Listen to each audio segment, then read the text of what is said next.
Hi everyone, welcome. As you can see, I'm not Benjamin. Benjamin's off this week, so I'll be hosting the webinar. I'm Roxanne. I'm joined here today by Kai Kretze. He's the president of the openHAB Foundation, project lead of Eclipse Smart Home, and he's also a developer evangelist for Deutsche Telekom. So Kai, you're very busy. Thanks for taking the time to talk to us about building a cloudless smart home with openHAB 2. So without further ado, let us know what it's about. Very much, Roxanne, and thanks for having me here. So yeah, as you already mentioned, my life is really full of smart homes. So in my spare time doing openHAB, in my day job working at Deutsche Telekom on the KiwiCon platform to do smart home stuff. So today, what I would like to talk about is really the new big release of openHAB, which is version 2. And let me begin to give you some slides on that as well. I also have a small picture of myself, the camera, so you should see me while I'm talking about my slides. So openHAB 2 is really release that we launched earlier this year, and which comes with many new features. So just a little overview of what I'm going to talk about today. So first of all, is a bit motivation history. What is openHAB itself about? Then the design and what are the core concepts that you need to understand when you work with that. A little bit feature overview of what you can actually do in the end, and I'll also show you on a live setup, the installation, configuration, and how you actually use the whole system. With the first point, the motivation. So today's smart home setup, so you can get a lot of smart devices off the shelf in the shops. You buy them, you install them at home, you can get an app with that. And if you look at the technical setup that you end up with, it looks a bit like this. And so every device talks to its own, sends all your personal data to somewhere on the internet. The app contacts the cloud service to use the device. And you have many nice silo applications, but not really ending up with a smart home setup. Now, for the interoperability, you can say, well, luckily on the web there are many standards like REST APIs, JSON, whatsoever. So you can actually do the interaction of devices on that cloud level. And you can think of services like if this then that, or stuff like works with Nest, which are actually dealing with that approach. The result of such an architecture is that if you want to switch a single light, you're actually not only dependent on your internet connection permanently, but you also rely on 3 different manufacturers and their cloud services to be available just to switch the light. And I think from a user perspective and from a reliability and future-proof perspective, this is really a nightmare of a setup here.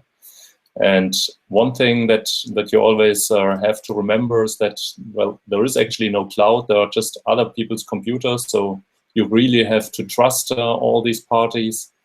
And we see daily in the news that servers are hacked, and all the single connections actually are also potential attack vectors for hackers into your home. So having every single device really punching a hole into your firewall might not be really a good idea on the long run.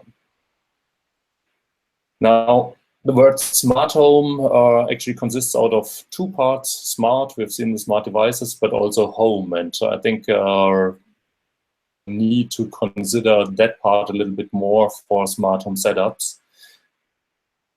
The home means you install your devices and where you're using it for smart home purposes.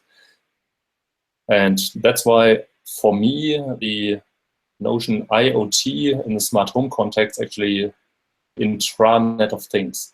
At home, every one of us already has a network, the intranet, where all the devices are hooked up to. And I would actually want them to communicate locally, my personal data locally, and yeah, to make that all fully offline.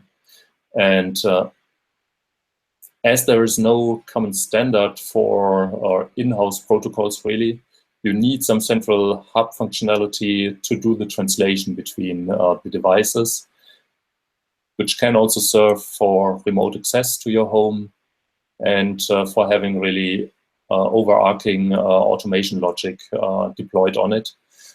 And openHAB software to do exactly that functionality. So it is a pure open source software project that you can put on a small computer like the Raspberry Pi in this example here, or on any other kind of computer, and which serves now as an integration point for your local home. So openHAB itself is based on Java. It uses OSGI for modularity, and it makes use of a whole bunch of Eclipse projects. That's why I'm also actually presenting here at the Eclipse Virtual IoT Meetup. So, for example, we use Equinox for the OSGI framework internally. We have Jetty as an HTTP server. We have Xtext for configuration and scripting mechanisms. Many, many more things. Most important, of course, to mention is the Eclipse Smart Home project, which really builds the core foundation of the application part of openHAB itself. Now, with that, we're already starting to look into the of openHAB. The most important term that you should know is the one about items. So an item is really a kind of fine granular part to model your environment or home setup. An item is a piece of information or some functionality that you want to take control of. So you take them a kind of atomic approach to assemble your whole model for your home. The important part here is that we're really not talking about any devices or connectivity here, but we're really modeling and describing more objects like windows, doors, rooms, floors, and the whole house, more or less. And these items are the things that you really operate on in the end from a functional perspective, meaning the automation logic use them, the user interfaces display them, and so on. An item itself has a unique name. It has a default label that is used on user interfaces. It has a category that is mainly used to derive an icon from. And it has a list of accepted commands. So it's a kind of data point. So you can also send commands to it to influence it. Here's a list of available item types. So there are things like primitive types, Boolean, which is a switch here, or contact, numbers, strings, a bit more complex things like color, daytime, location, and also some very smart home specific things like roller shutter functionality or a call when dealing with telephone use cases here. Now, these items can be grouped with group items, or as you can see in the image here, to represent some kinds of objects. Besides the items in openHAB 2, there's a concept called things being introduced, which are now really the physical devices and the smart devices that you want to that you're installing at home and that you need to configure in order to make use of them. the things is really now the physical perspective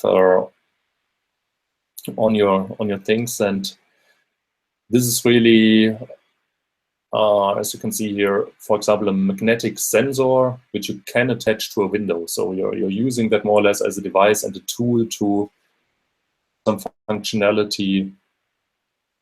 And all of these things, they provide some kind of functionality, which is called channels. It can be any number of channels of is provided.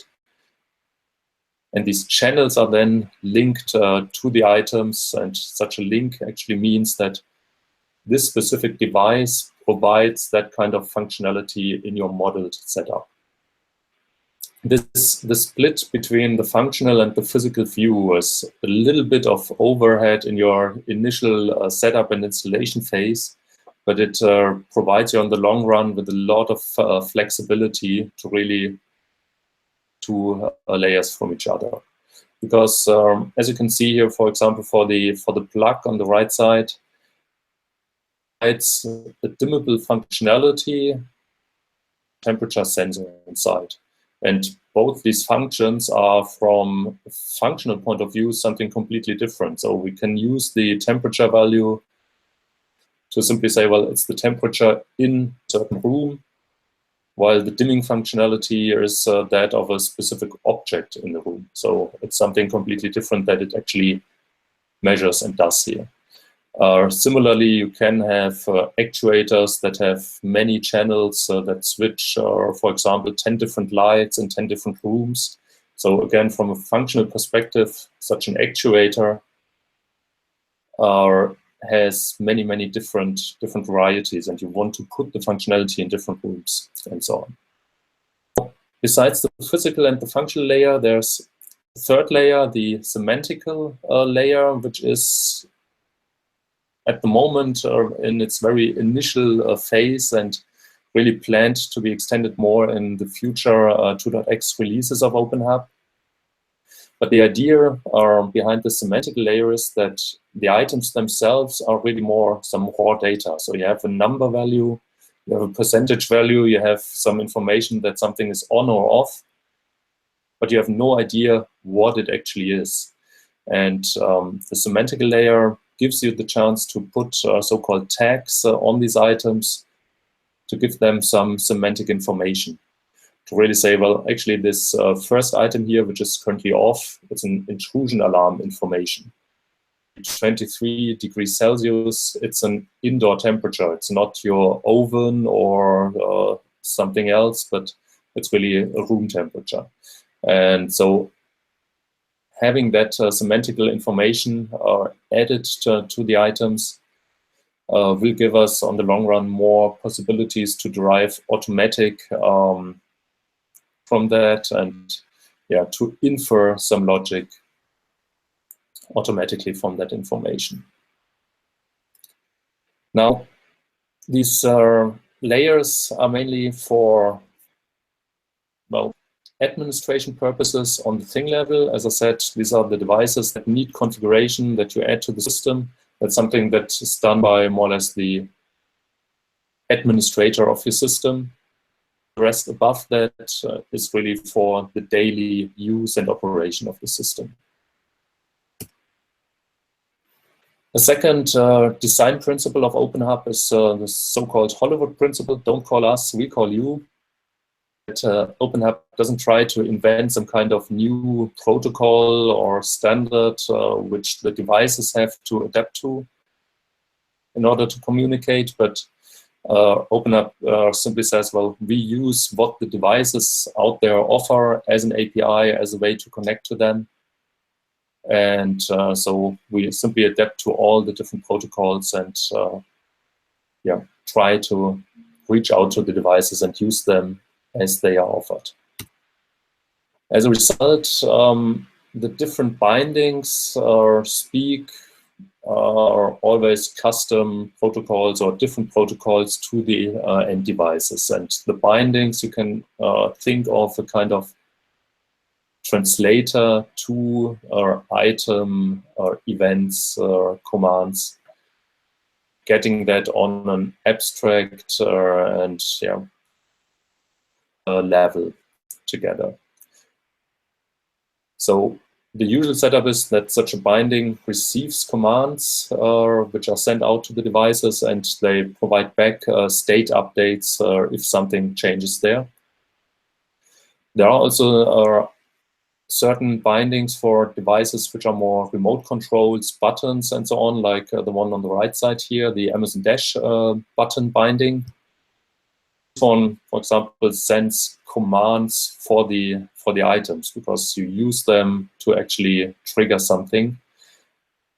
Additionally, besides commands for items, it can be directly used as a raw triggering event to cause some rule to fire and to be activated. These are more or less the core events on abstract level in the end. Now, as the events are stateless, there's service called the item registry of all the current state of the items, and keeps that available for all the purposes where you need stateful information, which is mainly the user interfaces where you want to show the current state of things, as well as the automation rules and the logic where you want to be able to check if something is in a certain state and operate on that. The next concept I'd like to mention is that of sitemap. So sitemap is a declarative approach for the graphical user interfaces. And the idea here is that you can centrally define the content and the widget types that you want to use, define for the UI how exactly it should be rendered or how the layout should be fully up to the UI implementation, be it a smartphone or a web browser or whatever. So different layouts and styles might make sense for the different UIs. It is really just a textual representation where you can describe your lists of widgets organized by pages and having a hierarchical tree structure of pages for automatic navigation between them. And just to give you an idea of what widget types are available, you see them on the lower right here. There's text, switches, selections, color pickers for color things, and also more complex things like integrating videos or external web views. See here charts and other things. All of these widget types need to be supported by any user interface that is built for openHAB. Okay, let's go over to the feature overview. Well, very high-level architecture picture. Again, you see the functional abstraction layer in the middle, which is more or less similar to the event bus. Everything south of that is really the technical integration of devices, the binding API. For the developer, stuff like UPnP discovery, MDNS, serial protocol communication with dongles and so on to make it easy to communicate with devices. And you can plug in then any number of bindings dependent on the you want to support there. Everything above the functional abstraction layer is then really the functional features, be it a rule engine for automation, user interaction through voice or graphical user interfaces, and also data persistence to do something with stuff. You see the REST API, so all functionality is exposed to REST on openHAB to external systems. And also alternatively as a third-party emulation, so not having the openHAB REST API, but a different way to expose the functionality to third-party things. We'll see that a bit later in more detail. Regarding the bindings, here's just a rough overview of what actually exists so far. I think this is only about half of the bindings that are available for openHAB. You will find the full list in the official documentation, but it's really almost everything you wish or you've ever heard of around the smart home. For the automation aspect, there are actually at the moment 2 rule engines available within openHAB. The one that exists since openHAB version 1 already, which is Xtext based, using Xbase as a scripting language internally. Yeah, really a specific DSL, a domain-specific language for openHAB. You can do very powerful scripted automation rules here. The new approach in openHAB 2 is now a user interface for simple kinds of use cases where you can really build that out of building blocks and create rules from that. We'll see that a bit later as a live demo. So in general, you can build that by already defined blocks, or you script it yourself. Both rule engines are actually nicely extensible through where you can do, for example, notifications to send something to Twitter, Prowl, Telegram, Kodi, whatever, and also trigger any kind of other external logic from within an automation rule. And also supports sharing rules as so-called rule templates. This is a very new concept which will make it much easier for community members to rule and use cases with each other. Coming to the user interfaces, so there are mainly 2 user interfaces that are meant for administration purposes. The main one is the so-called Paper UI, an AngularJS user interface. The second one is Habmin, which is full UI and specifically useful if you deal with Z-Wave devices, because it also comes with a Z-Wave editor where you can check the mesh network and get many.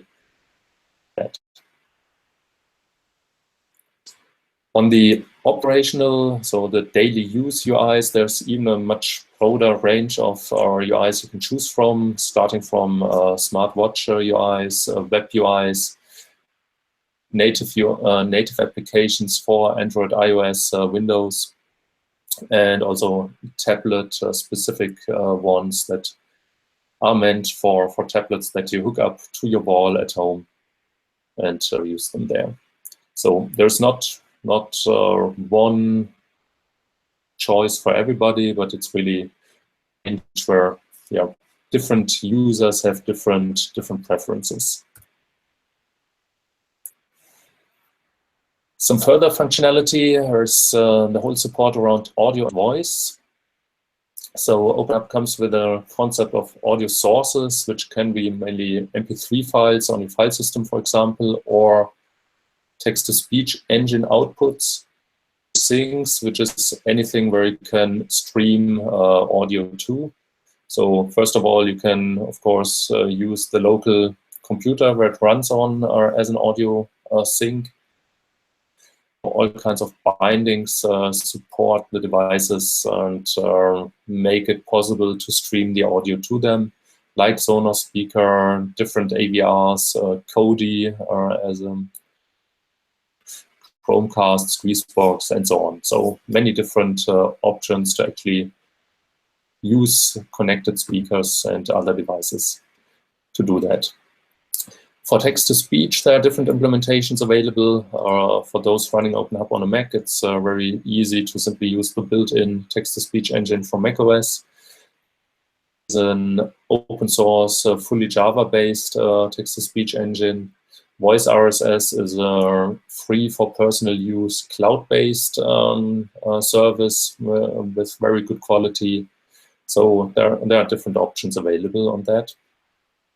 Speech-to-text recognition, that's actually more difficult. This is still to be done for openHAB, so we don't have any specifically offline speech-to-text information. So any input from your end is welcome. So if you know something that you would like to integrate here, just tell us, join us on the community and help out on that part. At the moment, what is usually used is the native Android application, which has voice recognition and which then can simply send the string to the openHAB runtime. And once you have such a recognized string, we have a service in place which is called the human language interpreter, because from the raw text that was understood, you still make some sense out of that to actually derive, okay, what did the user want to switch, what does he want to do, what do we have to answer him. So for this, you need such a human language interpreter. openHAB comes with a basic implementation which understands switching devices, which can play music, start and stop, and so on. But you also have the chance to directly divert the string to a rule where you can yourself listen to keywords or make some sense out of them and trigger anything you like there. Topic is data persistence. So there are different kinds of implementations, or be it cloud-based services where you send your data, local databases like Influx, DB4O, round-robin database, or also full databases like MySQL, H2, and other things, where you can simply persist your stuff to make use of that 4x series for your automation rules in the end. The REST API I've pre-mentioned. Actually, all the user interfaces are connected to openHAB using the REST API to allow notifications about updates and events. We have server send events SSE in place as a server push mechanism. It's also easily extendable by additional features. If you want to build something on your own to it, you can add new endpoints here to the REST API. On the custom interfaces that I've mentioned, quite nice because you can expose the functionality and claim that openHAB actually is something else. So, for example, we have an Philips Hue emulation add-on for openHAB. Makes openHAB runtime appear to be a Philips Hue bridge, and by appearing like a Philips Hue bridge, you can very easily integrate that with Amazon Echo, with Google Home, and others locally. Similarly, we have a HomeKit add-on, which exposes openHAB as a HomeKit compatible gateway with the devices. So you can use that from Siri and so on. So that's also a very powerful way of integrating with other external systems and provide openHAB as a subsystem to them. That much about the overview. Let's look at how it actually looks and feels in reality. So for the installation, as I said, it's a Java-based solution. So all you actually need to run openHAB is a Java 8 compatible JVM with roughly 256 megabytes of heap space. Any system where you can run Java on is usually also able to run openHAB. The easiest distribution that we offer is simply a zip or tar archive that you can extract with a launcher script and start it off from there. But we also have prepackaged Debian or RPM packages for Linux, so you can use apt-get to install openHAB through that. There are ready-made packages for popular NAS systems like Synology and QNAP. We have Snappy app available for the new Ubuntu Core operating system. We have our own Linux distribution called openHAB, which is really just an SD card image that you can write on SD card for the Raspberry Pi or the Pi 64, which does all the setup, installation, and preparation fully automatic. So really just plugging in the SD card and all the setup. So really many different options available. For the demo right now, I'd like to use, let me get here, to use the zip archive. So on this window here, I've actually used a 2.1 version snapshot as a zip file. You see it's roughly 50 megabytes. We can extract it here. And the runtime itself comes really as the base package of openHAB. So this doesn't include all the bindings, all the UIs, all the add-ons, usually then downloaded from a remote repository for the ones that you select that you want to have enabled in your system. But as we also to do all the installation fully offline, fully on your own premises, you can download the whole content of the online repository as a CAR file, as an archive, so that includes everything. And to make that available to your local installation, you simply have to drag and drop that into the add-ons folder of your installation. And with that, you don't need any online functionality here anymore. Now, in this window that we've seen, let's switch to our extracted runtime.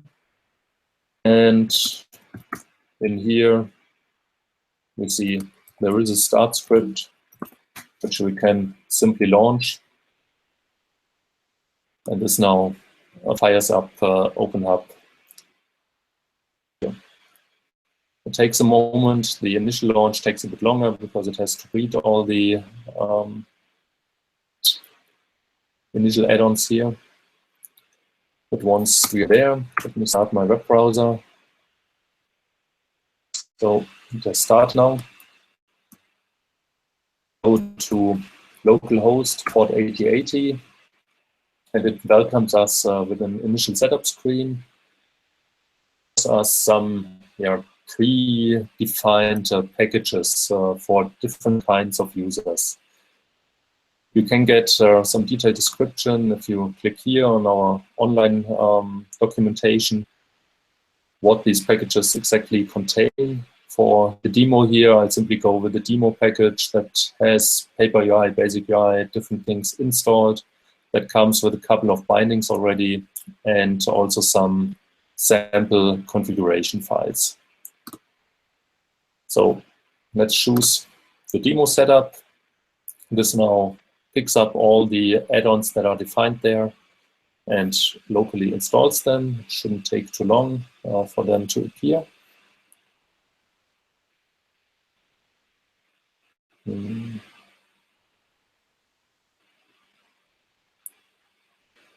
So everything installed, and we can have a look, for example, in the Paper UI on the add-ons. This is now really a list of what is available, are selected and already installed. That's which you can browse through. We can install some additional stuff that we can use here, like, for example, the new rule engine, the graphical one. And it's installed. We can install voice service as I'm presenting from a Mac. Let's install the text-to-speech engine for macOS. And so you can easily change that here. Okay, that much about the installation. That was really simple and easy. go to the next part, which is now the configuration and really the further setup of your home and your devices. Now, for the configuration, there are mainly two options. The one is the classical approach, as people know it from openHAB version 1, which is fully text-based, so all done through configuration files. And in order to not make too many mistakes while doing that, there's a tool called the Designer that brings some IDE niceness to that. So having syntax highlighting, code completion, and so on to help you on editing these files. So perfectly possible to use any kind of text editor to change your configuration on that. There's also now the possibility to do configuration through the user interfaces, mainly the paper UI. Not all of the configuration is yet supported in the UI. So for defining sitemaps, you have to revert to the textual approach.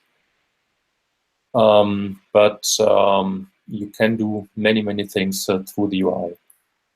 So one thing to know is that if you're using the UI, you're actually not editing files as you would do in a textual approach. So using the UI, all the configuration is actually stored in some local database. And if you define anything textual in a textual configuration file, this always has precedence over. And so you're not editing the textual files, but it is nonetheless possible to actually mix both approaches. So you can decide to do some parts through the UI, some parts in textual way. And there's really no one option that I would recommend to everybody to go that way, because I see many users that say, well, they want to do everything in textual files, have that under their control, being able to version it there. And other people that say, no, textual is too techy for me. I want to do it all through user interfaces. Yeah, so the right thing is somewhere in the middle, probably for most users. So you have to really figure out what is the best fit for yourself on these things. Now, this is also Hetman, which can be used for the configuration. And I'll show you now that again live. So on our file system,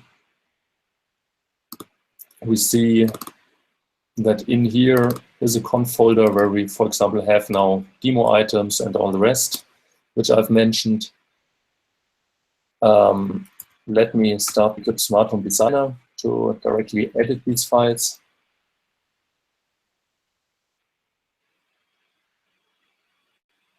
So this is actually an Eclipse RCP application that is launched and which simply works on the file system. So this directly, you can, with this little icon, you can select the folder which you want. So already picked up this one. You can open the items file to see how that looks like. So this is really now a fully modeled setup. Things defined like all your lights for different rooms that are of type switch, which have a label which are assigned to some group like a room or also a group of all the lights, and have that set up. Examples further down here where you see that, for example, the sun elevation information is linked to a certain channel of a thing, and the thing is the Astro Sun Home.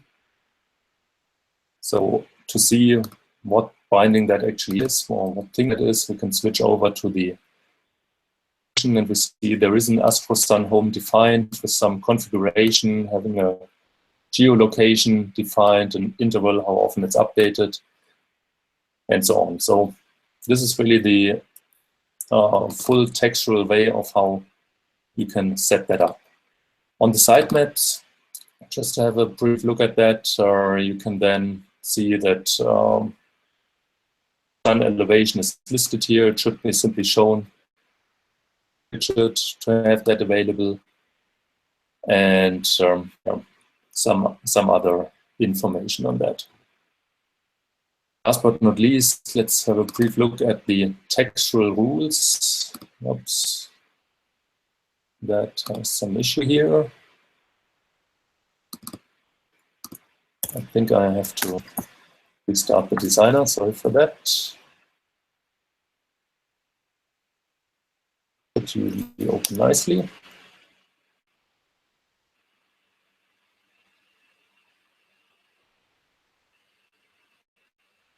Okay.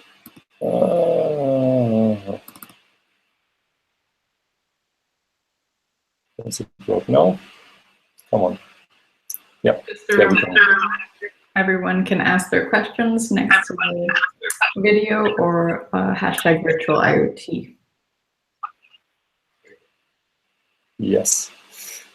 So just to have a brief look at some example here. So this is a textual rule saying if a light receives a command, then let's create a timer to turn off light 10 seconds later. Example of how you can do some automatic switching of stuff. That's a textual approach. Now have a look how that looks like in the UI in the end. You can use the basic UI for that. Let me just open that as a separate window. This is now actually completely the sitemap that we've looked at. So the basic UI renders that. We have here our astronomical information with the sun elevation that is linked to the astro binding information in here. We see the different widgets as an example, which are available and so on. So all of that is defined in the sitemap. Now, that much just about the textual approach. Let me also briefly show you how graphical approach looks like for setting up your stuff. For example, in the inbox, we have now automatically discovered stuff on my network. So I actually, for example, have a Sonos speaker right next to me on the side here, which has been discovered. So before I use that, I actually want to go into some of the system configuration and disable the simple mode for the item linking. This is actually something that is usually turned off. For the demo setup, it's turned on. The simple mode actually means that automatically create items for all the channels of a device that is added. So this is nice for demos because you can easily get the whole setup working quickly. But in general, the advice would be to turn that off so that you do the linking to items yourself. So let's do that part. And on voice, we've selected the Mac voice text-to-speech engine. So we can here now also select a voice that should be used from that text-to-speech engine. Save that here. And now let's go back to the inbox. We can say the Sonos speaker that has been discovered here. We want to use that in our setup. So it appears right here. And we can now say, these are the different channels. Let's make use of them. So for example, the volume we want to use. And so we can link that to any of our existing items. The volume item, yes, right at the end. If we link that here, this is now connected. So actually, if I go to my multimedia view here, there is our volume item with the slider available here. And if I'm now playing some music, you should hear that the Sonos speaker directly reacts to that. So that's a way we very easily link the stuff together. You can also define items on here manually. So for example, we can define a presence item, giving that a label at choosing an icon for that, and adding that. So we've now manually defined an item here. As I said, it's currently not possible to define sitemaps in a graphical way. So this is now a good opportunity to actually show you another UI, which is the hub panel, which also comes with the demo configuration. And as this is now a panel layout, this on items and doesn't make use of the sitemaps. So this is a demo, and you can directly use the UI itself. Let's edit that. We add, oops, wrong window. We add a widget here, which should be a switch, which is down here. We can add that widget now to, oops, to a good place, somewhere in between here. Size. Choose what it should actually operate on, which would be our presence item. We can give it some icon and have that now running here. So now we have a new widget where it's our presence, where we can switch this item. Now, as a very last thing, I'd like to now make use of that and define a rule. For this, we have the rules tab here. So let's create a new rule in a graphical way, saying we're leaving home. And for that, we can now say, well, if some item changes its state, and it's our presence item, it changes to off, so we're leaving home. Something, for example, you want to say something like bye-bye. To do something more, which is to send a command to all our lights to turn them off. Save this rule, should be immediately active. So if we're now looking here, we have some, turn some of the lights on. Moment, and let's see if it works. Let's turn on the volume. We're leaving home. Bye-bye. It says bye-bye, and it turned all our lights off. So that's a very, very easy way to actually use rules in a fully graphical way. So with that, let me come back to the slides and come to an end then. So the operation part, we have seen there is the folder layout of openHAB, which is runtime, the conf folder, and user data.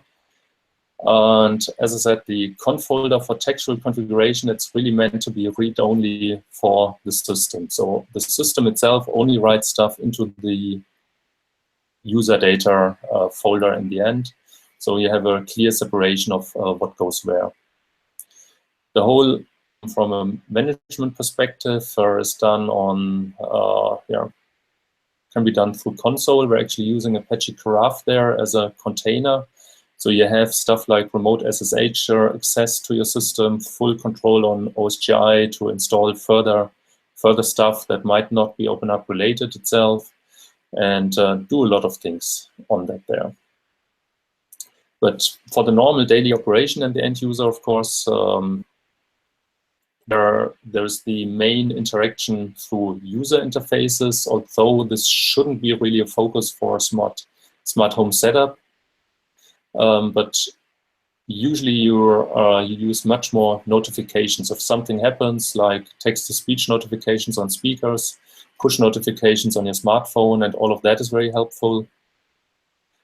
further features like NFC support, just to put your smartphone somewhere to switch something, or of course all the new voice interaction features like Amazon Echo, Siri, Google Home, and the likes. Very last part, the outlook. So we've seen the gateway runtime, which is really the openHAB framework itself, which comes with many different packagings where we have different repositories where the community is active on. Besides that, we have the native applications for the different operating systems.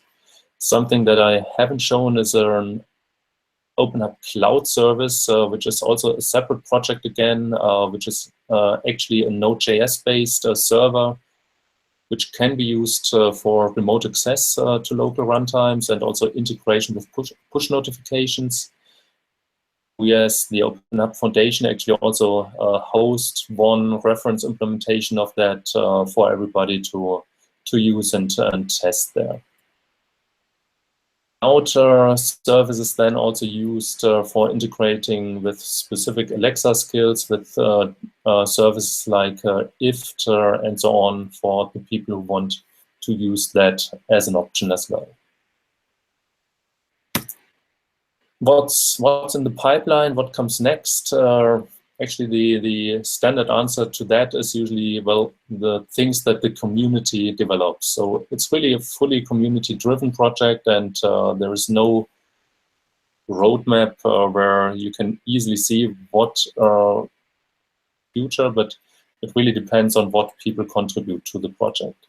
So bigger things to mention that are currently in the pipeline is support for Bluetooth Low Energy, for Zigbee. There is a huge pull request open for JSR 2.3 support, which brings the possibility to also code stuff in Python, JavaScript, and others.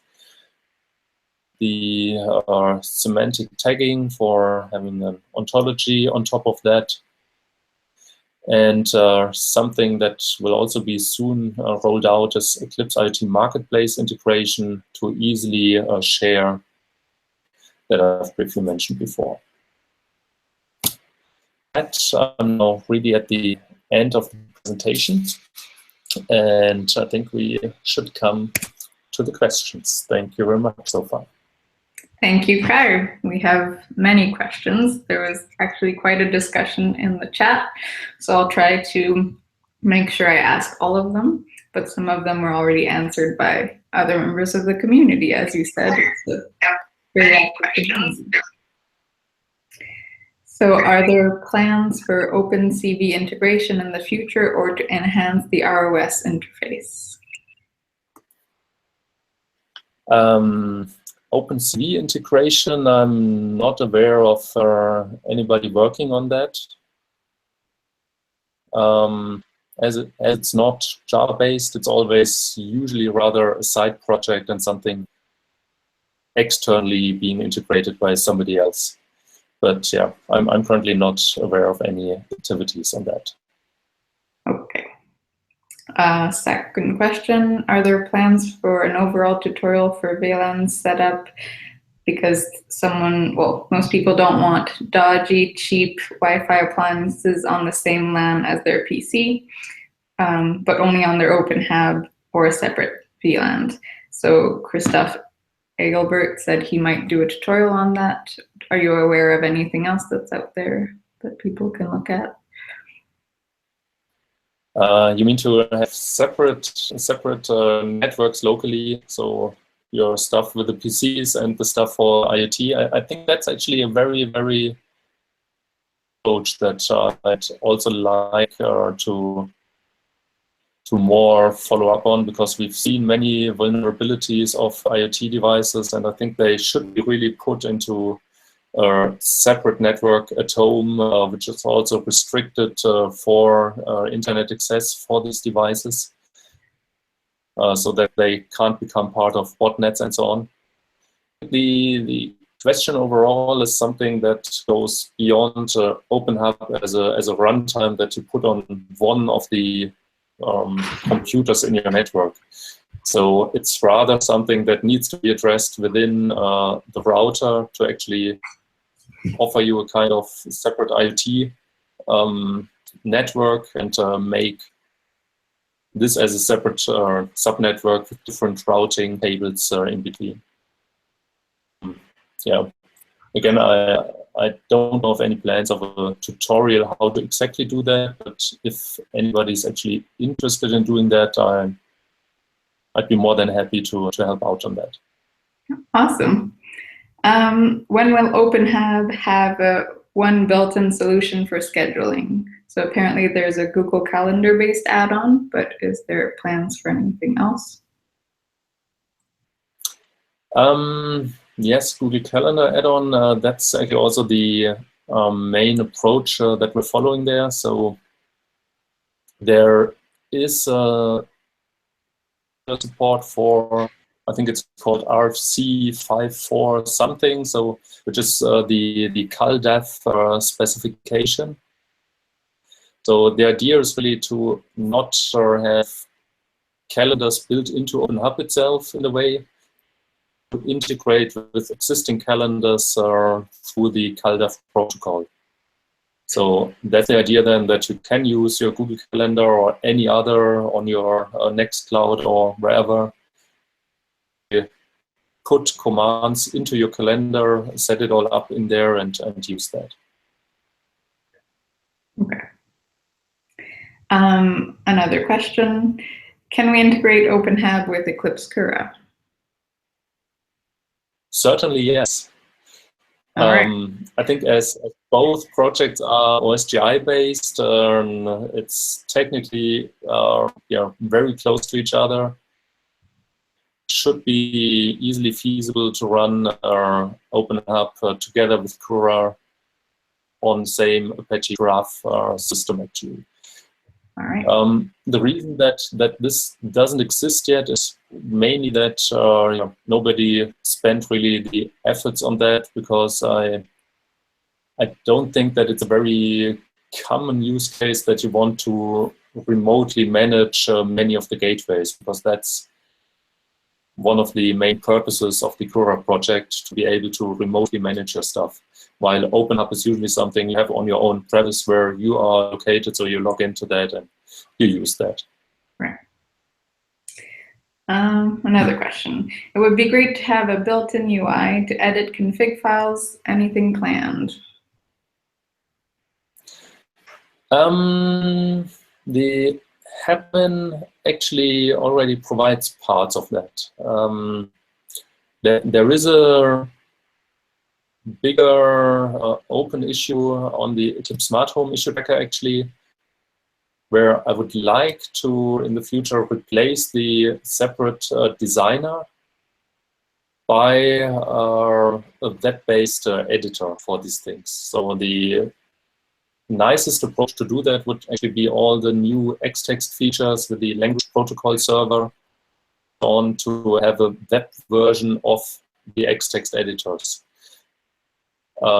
It doesn't seem to be too trivial to get that. So if there's anybody out there who is fluent with Xtext and all the new stuff built in there for the web support, it would be awesome to talk to us and help us on that part.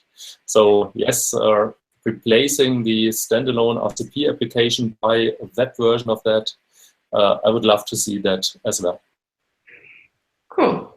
And one last question. The other questions, there are many. I'll send them to you by email and we'll put the answers in the comments. So the question is, are you aware of any examples of home automation companies using openHAB for commercial purposes on a home automation project? Yes, I am aware of some, but actually my usual recommendation is not to use openHAB for commercial purposes, but if somebody wants to use it for within a commercial product, let's say, Eclipse SmartHome, which is really the base framework that is used by openHAB, and package that themselves and on top and so on.